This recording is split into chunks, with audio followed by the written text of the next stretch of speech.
Assalamualaikum Buya. Buya, saya ingin bertanya, apakah dosa zina yang pernah dilakukan seorang istri sebelum menikah bisa diampuni dengan melakukan sholat taubat tetapi setelah menikah?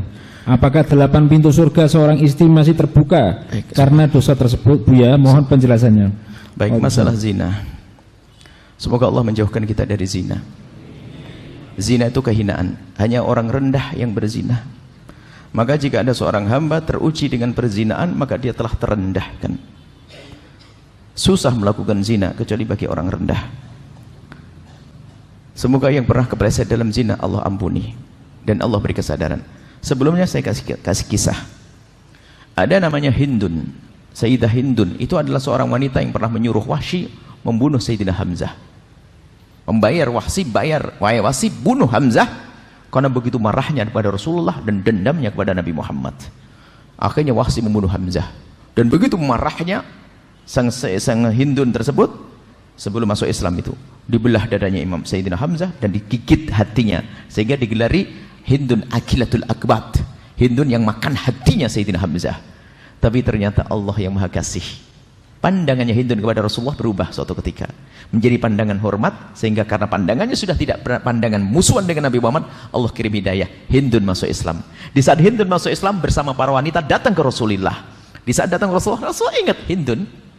Hindun, Nabi Muhammad menyapa, kau Hindun? Iya ya Rasulullah. Baik, kau datang dengan wanita semua dan kaum wanita? Iya Rasulullah, kami datang dengan kaum wanita. Baik, kalau begitu wahai kaum wanita, berbaiklah kalian, berjanjilah kalian. Ya Rasulullah, berjanji apa ya Rasulullah? Berjanjilah kalian untuk tidak menyekutukan Allah. Kami berjanji untuk tidak menyekutukan Allah. Apalagi ya Rasulullah? Berjanjilah kalian untuk tidak mencuri. Kami berjanji untuk tidak mencuri. Apalagi ya Rasulullah? Berjanjilah kalian untuk tidak minuman keras. Kami berjanji untuk tidak minuman keras. Apalagi ya Rasulullah? Berjanjilah kalian untuk tidak berzina. Diam. Hindun mengangkat suara, ya Rasulullah, atazdil hurratu ya Rasulullah, apakah kebayang orang seperti saya melakukan zina? Kok suruh berjanji tidak berzina? Apakah kebayang? Bagi orang mulia susah melakukan zina. Wanita mulia susah melakukan zina. Baik. Akan tapi mungkin ada orang yang kepleset dalam zina. Artinya seperti itu. Jadi harus tahu kemuliaan diri. Susah melakukan zina. Nggak gampang melakukan zina. Karena seorang wanita yang melakukan zina, dia rela direndahkan, digagai, direndahkan oleh kaum laki-laki. Rendah tanpa harus dengan akad dan sebagainya. Tapi ketahuilah, Allah Maha luas dengan pengampunnya. Mungkin ada di antara yang mendengar suara ini. Mendengar suara ini, mungkin dan semoga tidak ada. Mungkin ada yang pernah kepleset dalam zina. Allah Maha luas dengan pengampunannya. Sebesar apapun dosa tersebut, ketahuilah, kalau minta ampun kepada Allah dengan serius, at-taibu minadz-dzambi kaman la dzambalah. Orang bertobat dari dosa seperti orang tidak pernah punya dosa. Apalagi dosa terjadi dulu pada masa mudanya. Akan tapi urusan perzinaan secara tobatnya yang pertama adalah sembunyikan dari manusia. Jangan sampaikan kepada siapapun dari bangsa manusia. Manusia tidak bisa mengampuni, manusia hanya bisa mencaci dan menghinakan kita. Anda kalau ada pernah kepleset, tutup aib tersebut. Jangan ceritakan kepada siapapun. Jangan kepada calon suami, jangan kepada siapapun. Tutup. Ada seorang datang ke Rasulullah, ya Rasulullah, halaktu wa qad zanaitu fatahhirni. Ma'is. Ya Rasulullah, aku kepleset dalam zina, sucikan aku ya Rasulullah. Nabi mengatakan, la'allaka lamasta. Mungkin kamu tidak sampai zina. Dialihkan Nabi, mungkin hanya bersentuhan saja. Tidak ya Rasulullah, aku berzina. La'allaka qabbalta. Mungkin kamu hanya mencium saja. Tidak ya Rasulullah, aku melakukan. La'allaka fakhatta. Mungkin di antara dua paha saja. Tidak ya Rasulullah, aku melakukannya. Baru setelah yang keempat, ditegakkan hukum kepadanya. Artinya apa? Urusan perzinaan hendaknya kita tutup, sebab aibnya zina bukan seperti yang lainnya. Orang kafir masuk Islam mu'allaf, cucu masih bisa bangga, ayahku mu'allaf, kakekku mu'allaf. Tapi kalau seorang cucu punya kakek berzina, akan nempel aib itu di jidatnya sampai kapanpun. Maka takutlah kepada zina. Ada pintu halal, kenapa harus masuk zina? Tapi apapun bentuknya, mungkin ada orang yang pernah kepleset dalam zina. Anda bertobat, minta ampun kepada Allah. Syarat tobat yang pertama urusan zina, jangan cerita kepada siapapun dari bangsa manusia. Kalau Anda pernah bercerita, sudah cukup untuk dia saja yang tahu. Selebihnya jangan. Kemudian setelah itu mengadulah di tengah malam kepada Allah dengan tetesan air mata. Sebab-sebabnya menjadikan Anda terjatuh zina, Anda jauhkan semuanya. Kalau Anda menyesal dengan sungguh-sungguh, maka ketahuilah, at-taibu minadz-dzambi kaman la dzambalah. Orang bertobat dari dosa seperti orang yang tidak pernah punya dosa. Maka yang pernah kepleset dalam zina, jangan kecil hati. Allah Maha luas dengan pengampunannya. Dengan catatan kita memang rindu pengampunan dari Allah, mengadu kepada Allah. Sebanyak apapun zina yang pernah dilakukan, sebesar apapun dosa yang pernah dilakukan, maka ketahuilah kalau sudah tobat Allah akan ampuni. Allah akan ampuni. Maka jangan gampang cerita tentang masa lalu yang busuk, masa lalu hina. Yang lalu biar berlalu. Menangis kepada Allah bisa diampuni, bertanya. Apalagi itu kejadian sudah lama. Akan tapi lebih dari itu yang perlu kami ingatkan, yang sudah menikah. Seorang wanita zaman ini kami mendapatkan pengaduan mengerikan sekali, wanita-wanita gara-gara ada WA grup teman SMA mulai tergoda, keluar dari kesetiaan kepada suaminya. Ini banyak, ada yang terjadi. Jadi anak ibu-ibu sudah umur 55, ada ibu-ibu umur 60 tahun, subhanallah, dihinakan oleh hawa nafsunya gara-gara grup WA, grup reuni SMA zaman dahulu, sehingga terkenang dengan tak taunya sudah menjadi duda dia, tak taunya ada WA dan sebagainya. Sudah tua sampai anaknya kebingungan mengurusi ibunya, tak taunya lebih senang lari dan melakukan kehinaan zina. Hati-hati, bahkan punya suami karena dia wanita direndahkan. Akan tapi takutlah kepada Allah.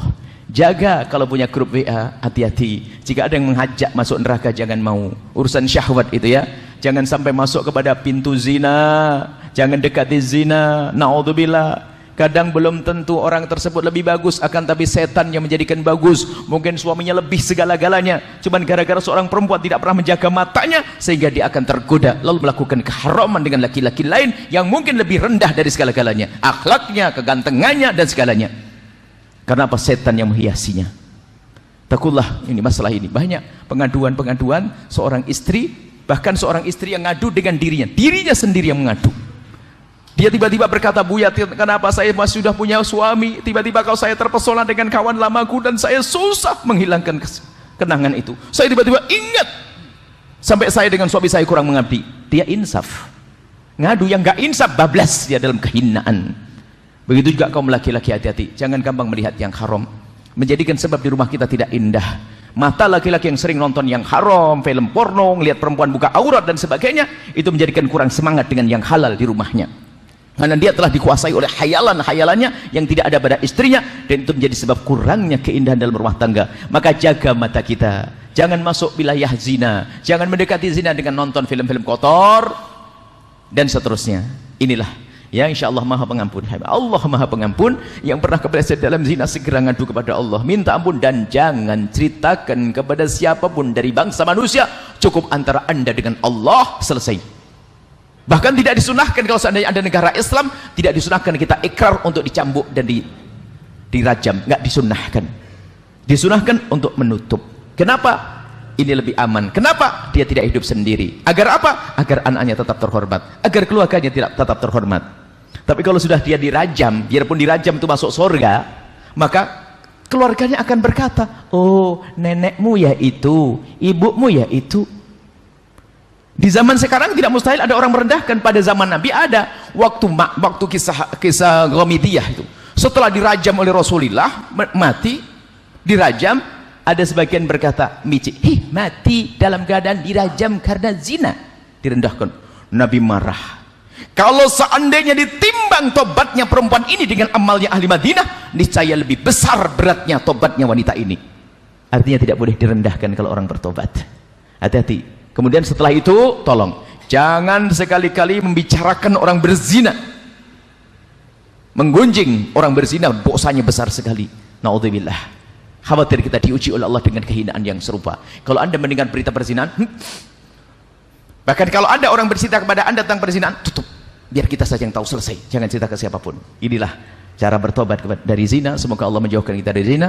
Ada pintu halal, ada cara nikah yang gampang. Kalau belum berani resepsi, ya yang gratisan, ya nggak pakai resepsi dulu lah. Yang penting nyembelih ayam kayak gitu sudah beres. Jangan masuk wilayah zina. Hati-hati ya, zina adalah hina dan hina. Pintu halal mudah. Kalau ada yang menikah hari ini, tak nikahkan depan Habib Syahlan, langsung nikah Habib. Sekarang nikah halal kan repot. Kenapa harus masuk pintu yang haram? Haram, nikah gampang. Datang ini selesai nikah. Masalah resepsi mungkin nanti setelah punya cucu, gak apa-apa. Repot nikah kok jadi halal itu penting, haram itu yang bahaya. Zina adalah hina, selesai. Bulan depan nikah masal datang saya. Ya, insyaallah, insyaallah. Ya mau daftar silakan Ustaz ya.